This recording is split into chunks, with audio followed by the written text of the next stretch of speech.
ఉద్యమ నేత మాజీ సీఎం కేసీఆర్ కరీంనగర్లో మంగళవారం సాయంత్రం జరిగే చలో కరీంనగర్ కథన బేరికి సభను విజయవంతం చేయాలని వేములవాడ నియోజకవర్గ బీఆర్ఎస్ పార్టీ ఇన్ఛార్జ్ చెల్మడ లక్ష్మీనరసింహారావు సోమవారం పట్టణంలోని వారి నివాసంలో మీడియా సమావేశం నిర్వహించి పార్టీ నాయకులకు కార్యకర్తలకు పిలుపునిచ్చారు. కాంగ్రెస్ పార్టీ అబద్ధపు హామీలతో గద్దెనెక్కి నేటికి సుమారు 95-94 రోజులు కావస్తున్న ఇచ్చిన హామీలు నెరవేర్చలేదని మండిపడ్డారు. ఈ కార్యక్రమంలో నియోజకవర్గ ఇన్ఛార్జి మాజీ మేయర్ రవీందర్ సింగ్, సీనియర్ నాయకులు ఏనుగు మనోహర్ రెడ్డి, రాఘవరెడ్డి, జెడ్పీటీసీ మేకల రవి, వివిధ మండలాల అధ్యక్షులు, కౌన్సిలర్స్, బీఆర్ఎస్ నాయకులు, కార్యకర్తలు ఉన్నారు.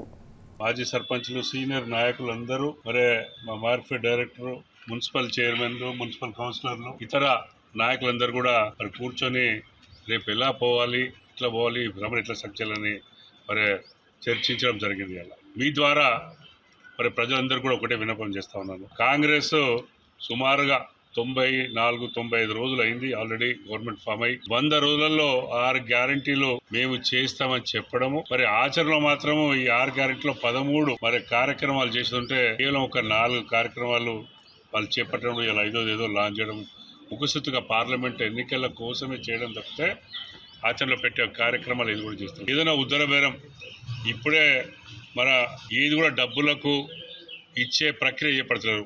ఉదాహరణకు ఇలా 2000 ఆసరా పెన్షన్ని 4000 చేస్తున్నారు. దానికి ఏం అడ్డం లేదు, కానీ అది ఆచరణలో పెట్టలేదు.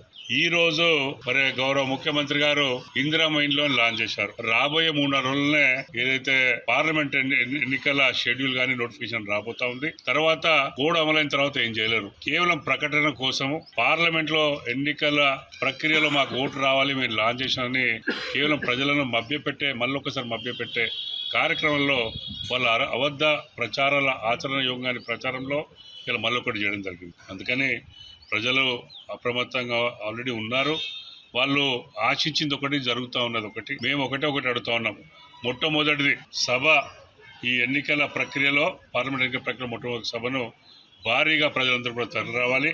మరి మళ్ళొక్కసారి కరీంనగర్ నుండి ఏదైతే ఉద్యమం స్టార్ట్ అయ్యి తెలంగాణ సాధించుకున్నామో మళ్ళొక్కసారి ఈ అబద్ధాల కాంగ్రెస్ పార్టీని పారదోలే ప్రక్రియలో మీరందరూ భాగస్వామ్యం కావాలి.